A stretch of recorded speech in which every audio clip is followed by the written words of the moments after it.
Alhamdulillah, wassalatu wassalamu ala Rasulillah. All praise is due to Allah, and may Allah's peace and blessings be on the last messenger of Allah. As my brother Muhammad Naik introduced the topic, Islam, the Misunderstood Religion, in fact it was the topic which was the title of a book written by Muhammad Qutb, which influenced me to become a Muslim some 20 odd years ago. At that time, the book addressed not necessarily the same topics that I will be addressing, but it served the same purpose in terms of clarification of common misunderstandings with regards to Islam, from mostly a political perspective, because at the time when I accepted Islam, I was a communist after having left Christianity for communism. So it clarified for me from a political perspective why Islam was the most effective system, or had with it the best principles for the running of human society and for the protection of the rights of individuals and creatures on the earth. My talk is focused more from a general misunderstanding held around the world with regards to Islam. And that misunderstanding could be traced back to two major sources. If we assume that the world media, for the most part, originates in the West. When we look at the various news reports, it's by AP, Associated Press, Reuters, all these press agencies, the vast majority of them are Western-based. And as such, they influence the media all over the world today. We have to understand that the misconceptions which are prevalent in the media today are a result of either one or another factors, of two factors. The one, or the first, would be that of deliberate misinformation. And that is a product of the Crusaders' period in which they encountered Muslims. This is where Christianity in Europe encountered Islam under the heading of the Crusades, where they sought to liberate, as they saw it, the Holy Land from the Muslim infidels. In order to generate support for this crusade, there were large amounts of false information disseminated about Islam in order to encourage these people to go and fight, give up their lives to occupy this particular land. Of course, historians since then, have pointed out that the reasons behind it were, to a large degree, economic and not religious at all. It had to do with the trade which was coming from the Far East, trade in spices, trade in silk, etc., that the Muslims were the middlemen, and they wanted to remove the middlemen. But it was given this overtone of religious struggle in order to motivate the masses to support this crusade. And we could say today's misinformation, deliberate misinformation, is a part of that. It's an extension of it, or we could say it is a hangover from the period of the Crusaders.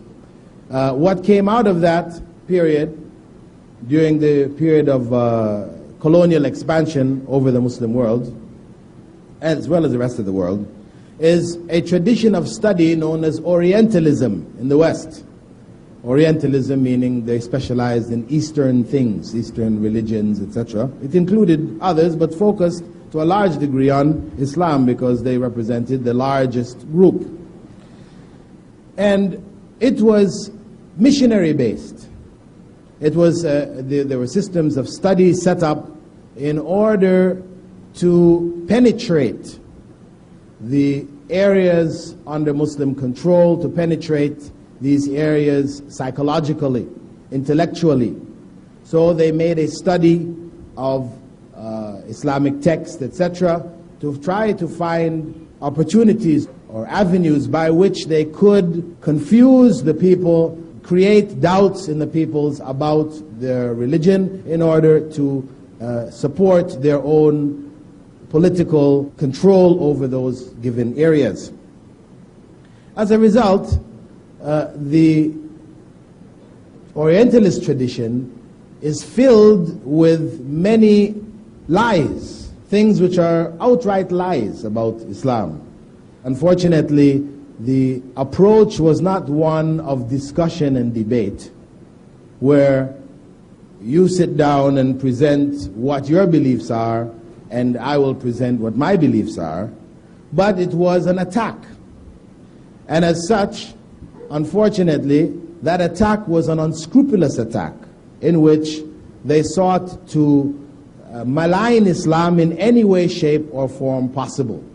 So many lies, many things are attributed to Islam, which even the smallest child, if you ask the child, is this a part of Islam? They will tell you, no, it has nothing to do with Islam. Islam doesn't say this. The smallest child can give the correct answer. So we cannot excuse, scholars, PhDs, of Europe, etc., who studied Islamic texts. They learned Arabic to the point where they've understood the Quran, they understood Islamic texts, books of fiqh, etc., that they're going to make fundamental mistakes on very basic things which each and every Muslim knows. This represents the deliberate element in misinformation. Now there is another element of misinformation which I call the inadvertent element.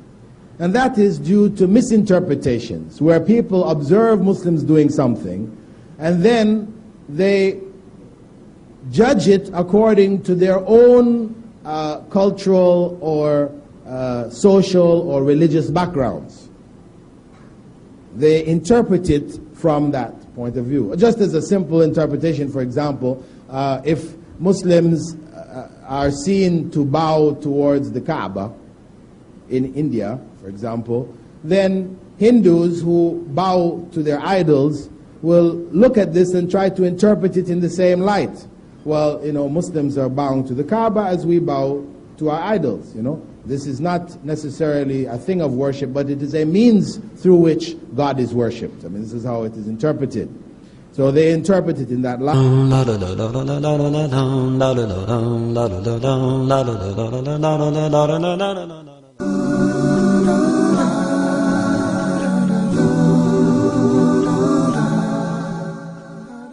Earth, the human heart, greed, exploitation, hatred, all diseases of the heart. For the cure, join Huda TV every Sunday at 20 GMT for Moments for the Heart.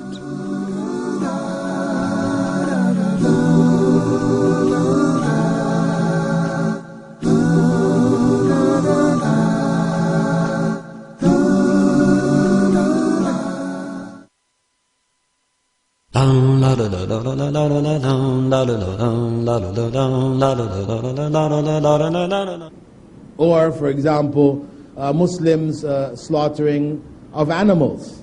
That in Christian tradition, the slaughter was sacrificial for the removal of sin in Christian tradition. So when they look at Muslims slaughtering on Eid al-Adha, they try to interpret it in the same light.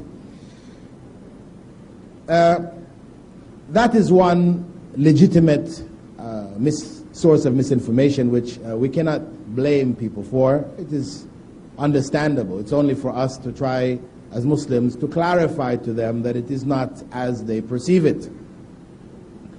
The other source is one of a lack of information, where people don't have information about what Muslims are doing, and they form interpretations or form ideas about Muslims and their practice based on a lack of information.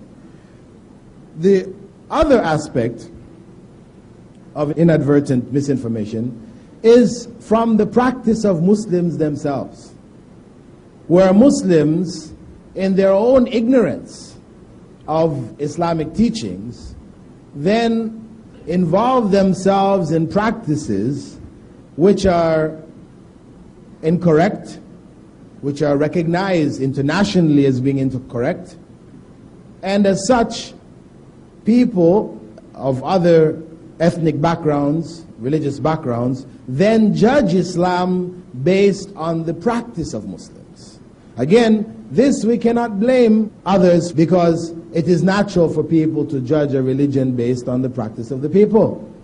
If it is common practice amongst these people to do this or to do that, then to say this is from the religion is reasonable and logical, though it may not be the case. So, in this area, we Muslims ourselves are to blame for this portion of misinformation.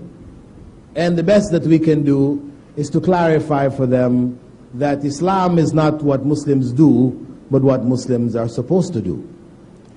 And then we clarify to them what in fact are the actual teachings of Islam.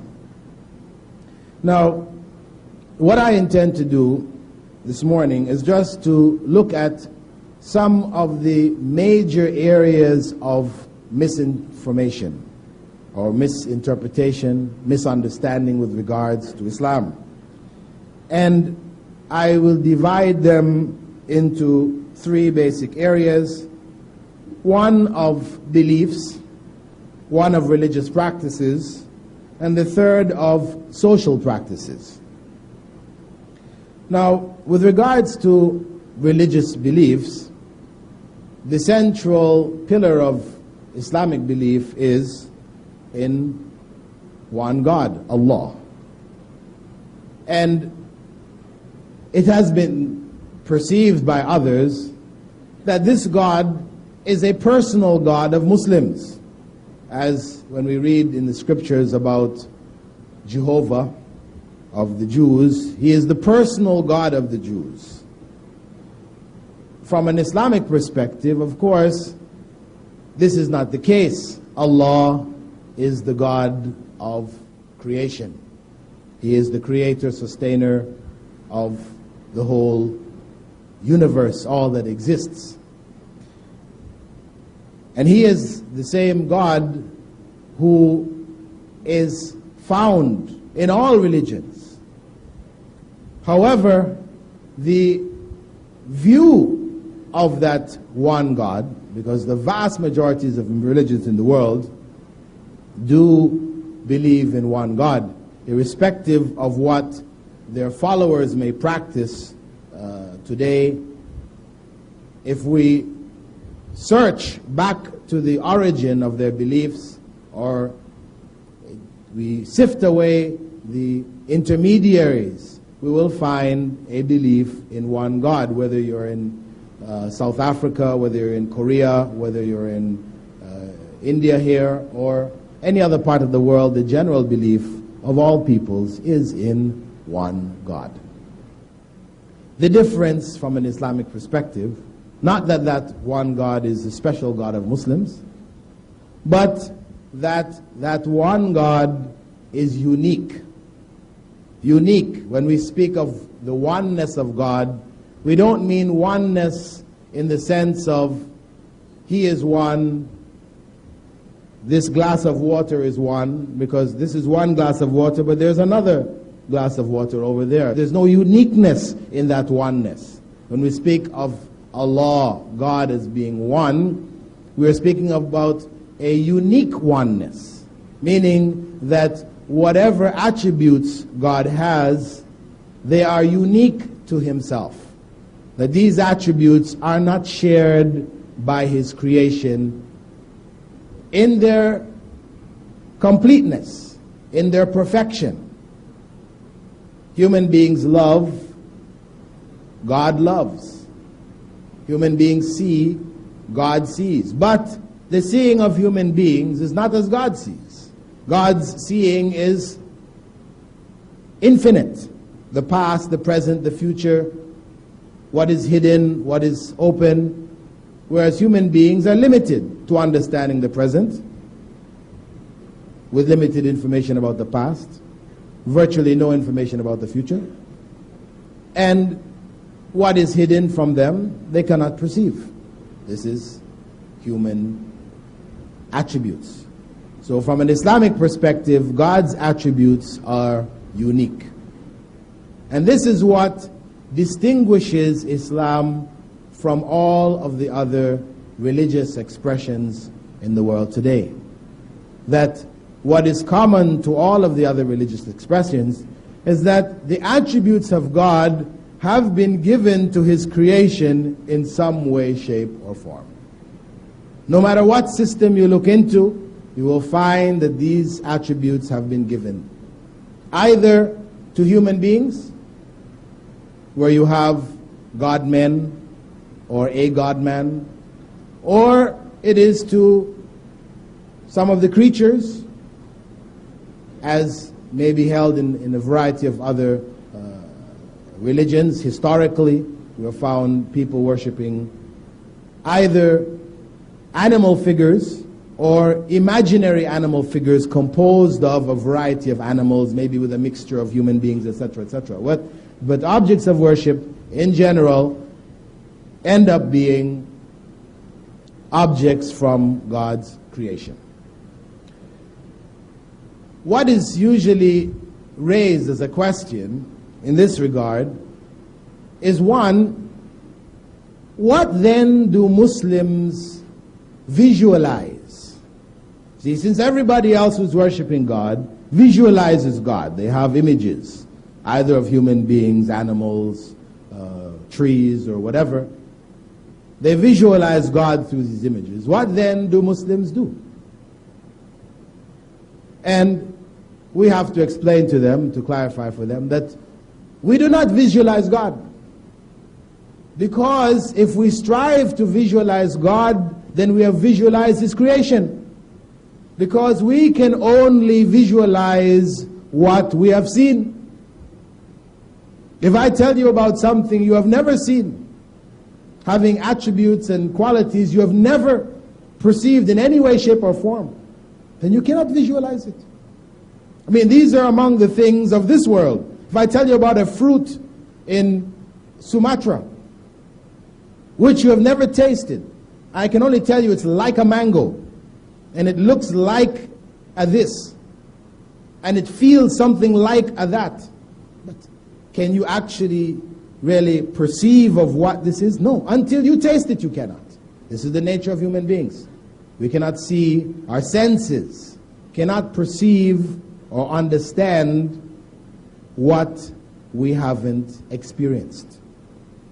So, for a human being to try to visualize God, and some people say, okay, well, God's a spirit. Then, when people say God is a spirit, something comes to mind. That spirit is some kind of a smoky, hazy kind of a thing. You know, there are people still are going to try to put something in their mind of what a spirit looks like. So, in Islamic perspective, we don't even say God is a spirit. We don't say this. The spirits are created. The human spirit is created by God. It's not a part of God in human beings, which again, some people, you know, though they say, yes, God is one, unique and everything else, but there is a piece of God in you and me. You know, that spirit is a part of God. This is a common belief. And of course, once you open that door, so for somebody to say that part of God's spirit is inside you and is inside me, there only remains for somebody to pop up and say, well, guess what? Yes, it's true, God's spirit, part of it is in you and is in me, but God's spirit is more in me than you. Therefore, you should direct your worship towards me, because God's spirit is concentrated in me. You know, you have this kind of philosophies evolving, which encourage people towards the worship of human beings. Whereas, from the Islamic perspective, as I said, no, God is unique in the purest sense. He does not have the attributes of human beings. When He is worshipped by way of His attributes, by our knowledge of His attributes. We worship Him knowing that He is the most merciful. We worship Him knowing that He knows whatever we think, whatever we have done. We worship Him knowing that He is forgiving, that He has control over all things. Since everything which takes place in the universe is by His permission, then our worship should be directed to Him. So this is how we worship God without trying to visualize Him in any way, shape, or form. So for us, the Kaabah, the direction in which Muslims worship in Mecca, is not an object of worship. The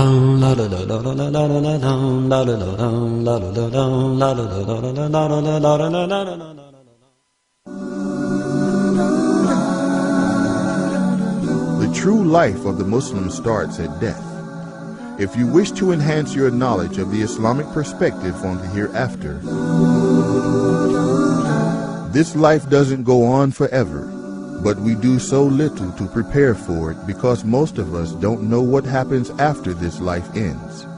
If you want to be amongst those who know, then join us every Saturday at 1930 GMT for the inevitable journey.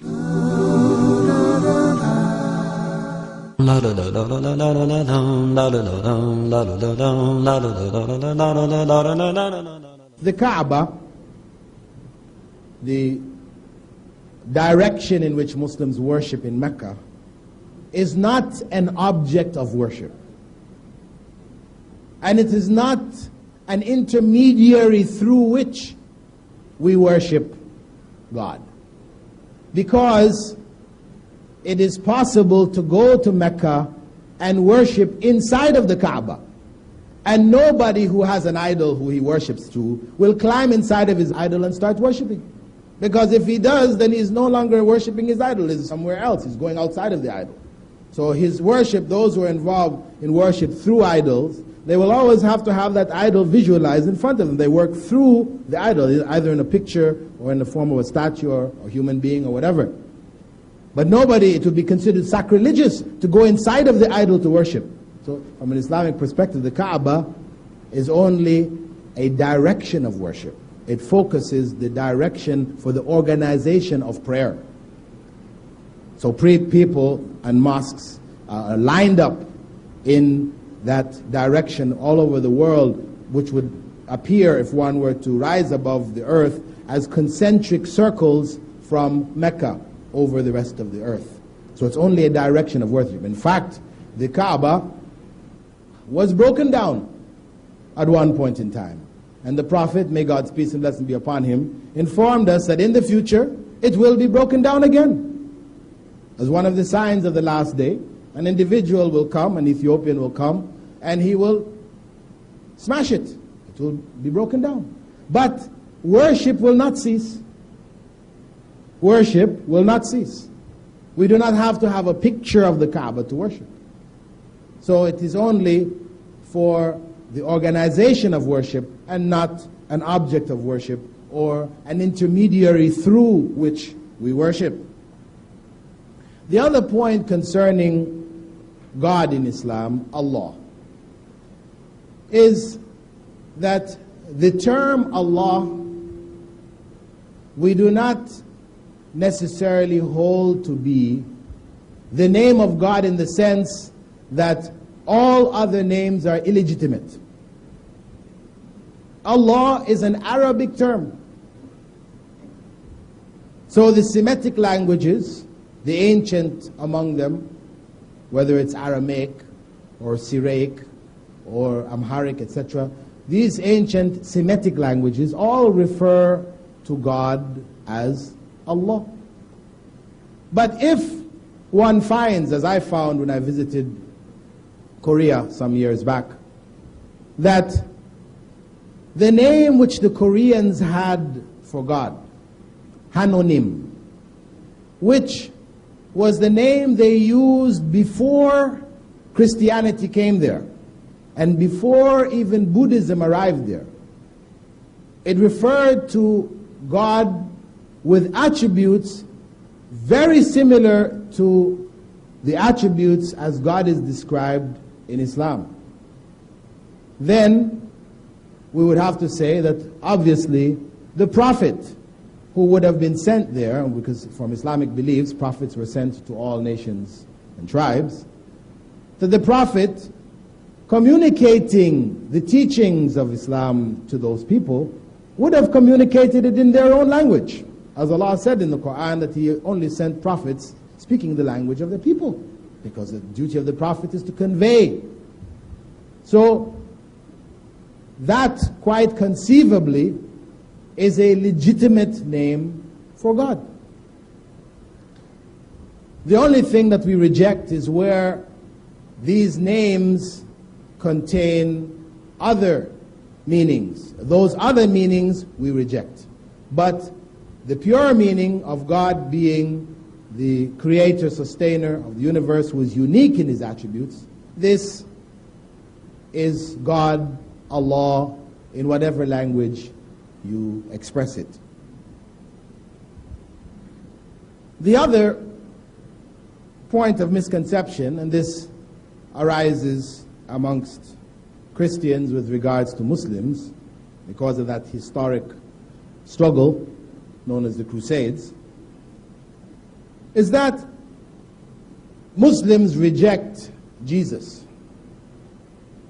And of course, when one goes to the Quran, the basic scripture of Islam, one finds otherwise. In fact, Jesus' name is mentioned more often in the Quran than Muhammad's. May God's peace and blessings be on both of them. It's not to say that Jesus is mentioned more times in the Quran than Muhammad. May God's peace and blessings be upon them. But that by name, Jesus is mentioned more often.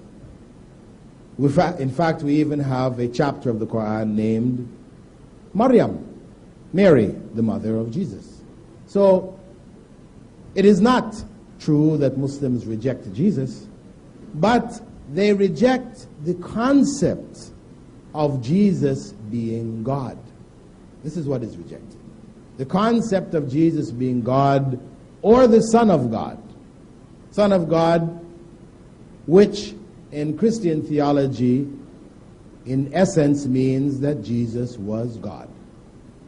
God became man and dwelt among men. This is what is rejected by Muslims. But the virgin birth of Jesus, which today many Christian theologians amongst the Protestants are rejecting. You have many today who question and reject even Jesus' virgin birth. For Muslims, it is a point of belief. If a Muslim denies that Jesus was born from a virgin, he or she who denies it denies Islam, because they're denying the clear text of the Quran. So it is a point of faith for Muslims to believe in the virgin birth of Jesus. However, virgin birth from an Islamic perspective does not elevate Jesus to godhood, does not give him any aspect of divinity, because birth is a quality of creation, not the creator. Because once you're talking about birth, whether it's virgin or otherwise, you're talking about creation. You're no longer talking about God. So virgin birth does not indicate divinity. It's not evidence for divinity. As Allah in the Quran Himself states that the example of Jesus is that of Adam. Jesus is like Adam. Allah created them by the command, be, and they were. That is the bottom line. And we look at Jesus' creation by the Virgin Mary as being a completion of the modes by which human beings were created. There are 4 basic modes. Until the birth of Jesus, 3 existed. human beings created without fathers or mothers. That was Adam. A human being created without a mother. That was Eve. Human beings created with fathers and mothers. That's humankind. And Jesus, a human being created without a father.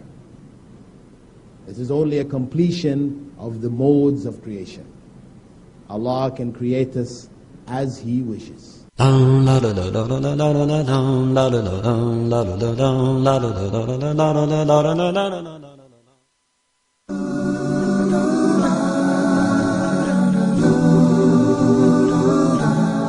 According to the Quran, we live in a universe that worships Allah.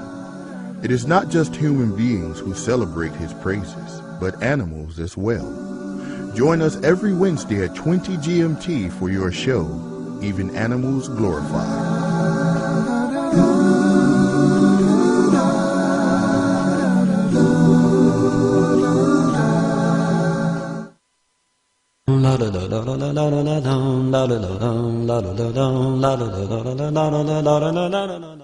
The other misconception concerning Islam in terms of its beliefs is that Muslims are Arabs. Of course, in India, this is not so much of a misconception because Muslims are living right next to the rest of the population, and they realize that these people converted.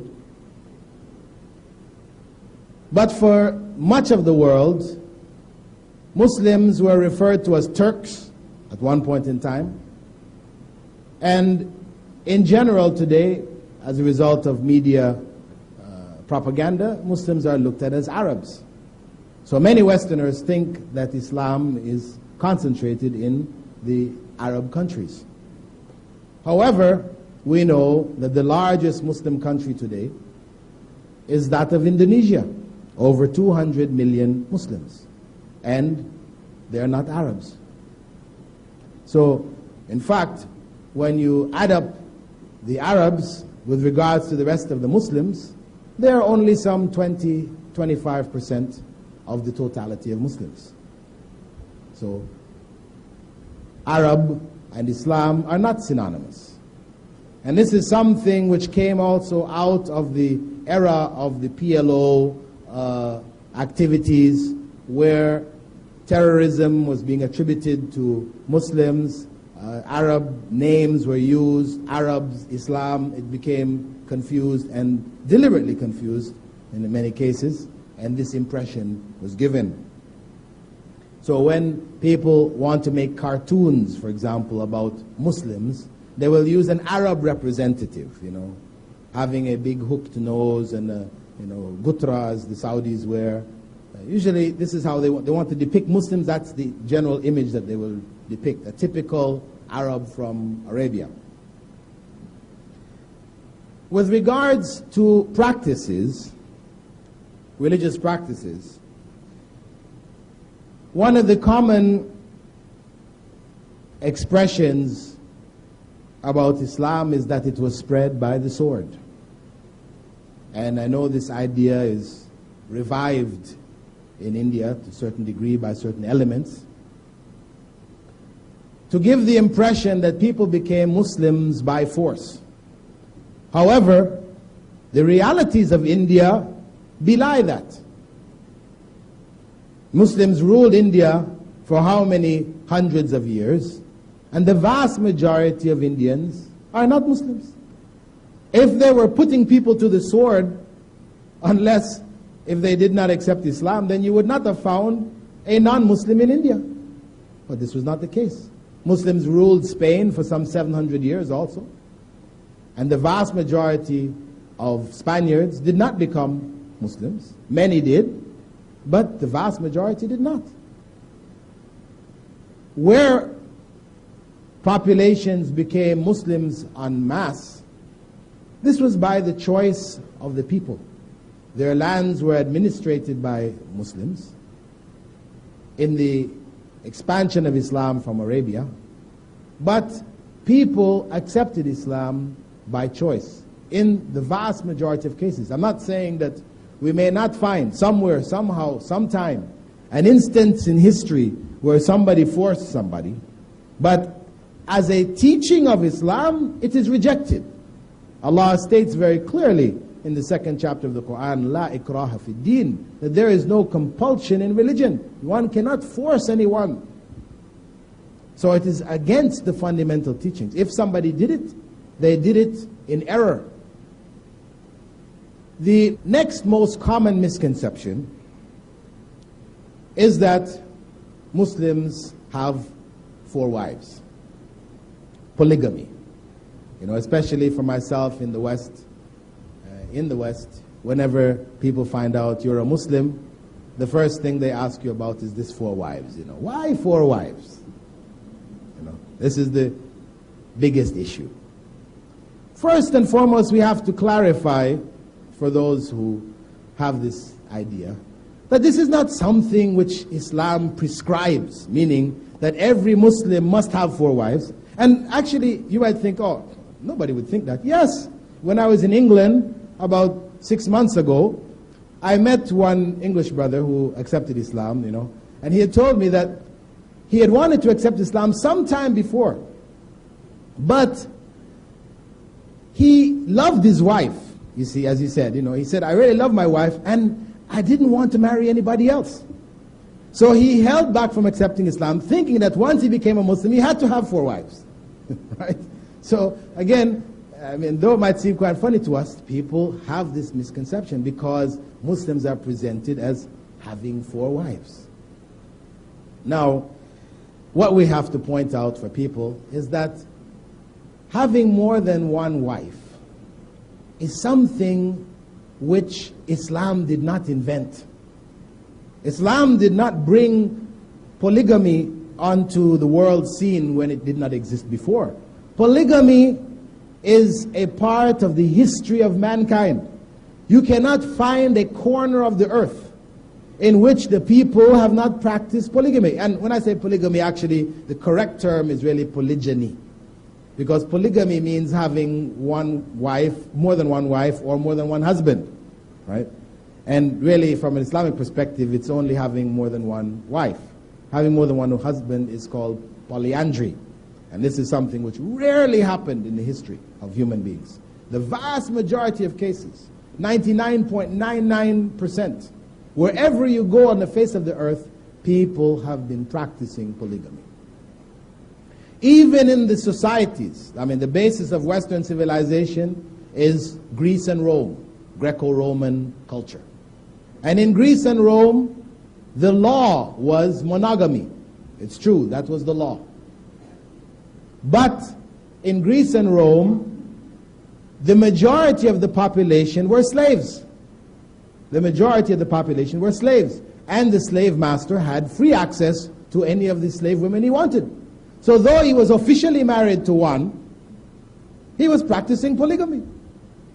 So even the so-called monogamy in the so-called monogamous societies, it didn't exist in the past. And it doesn't exist today in the present. In the West, which promotes itself as the upholders of monogamy, what we find in surveys taken in America is that well over 65% of American males have had sexual relations outside of marriage. Married people we're talking about. So what we find is that the majority are practicing polygamy. But it's called extramarital relations. They have another name for it, right? And by calling it extramarital relations, then one is not held responsible.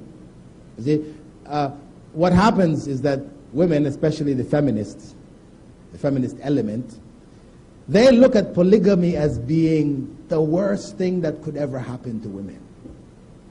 And so they lead the frontal attack on Islam with this issue of polygamy. Polygamy is the oppression of women. But really, it is monogamy that is the oppression of women. Because monogamy is not in force anywhere. And men make the laws. This is reality. Human society, men have made the laws. We have had a few women pop up here and there. Cleopatra, Indira Gandhi, others around the world, popping up for minutes. But who really ran the show? The men behind them. And men have made the laws. So this monogamy, which is instituted legally by males, is not to the advantage of females. Females think it is, but in fact it is not. Because what it does is it legitimizes polygamy unrestricted and without responsibility. Because a man, in the West, for example, in America or in England, a man may have one wife and 10 mistresses. This is legal. It's not a crime. A wife and 10 mistresses. He has no responsibility to these mistresses, to look after them, to maintain them, all these other things. He doesn't. So he's free to have them at his leisure. It is only pleasure.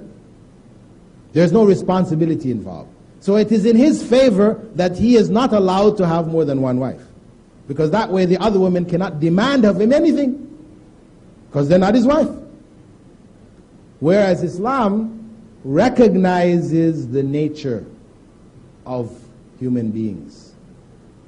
And that is to deal with the way in which Allah has created human society. That human beings, when we look at the populations around the world, women outnumber men, with the exception of China and India, where unfortunately there has been systematic genocide against females. Right? Whether it is midwives being paid to kill young girls at birth, which has been reported in India on a large scale, or in China, where people are only allowed to have one child and everybody wants a male. The females are aborted or whatever. So a change in demographics have taken place over the last decades. But all of the countries around the rest of the world, there is a surplus of females. A surplus of females resulting, one, from wars. From wars. Wars which are continually happening, which involve death to males. Violent crimes in society. Mostly it is males killing males.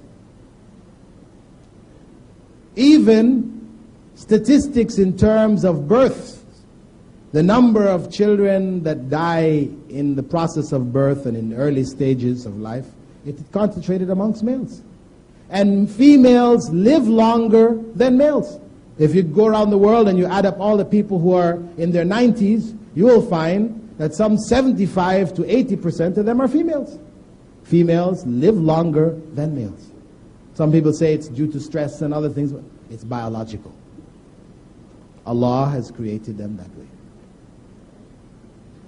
So Islam provided a means by which the surplus females in the vast majority of the society could be reintegrated in the society through legitimate marriage.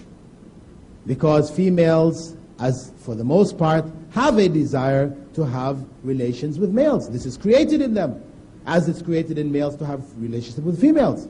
So either they're going to fulfill it legitimately, or it's going to be fulfilled illegitimately. This is why after World War II, when a huge portion of the male population in Germany was destroyed, German parliamentarians debated introducing polygamy.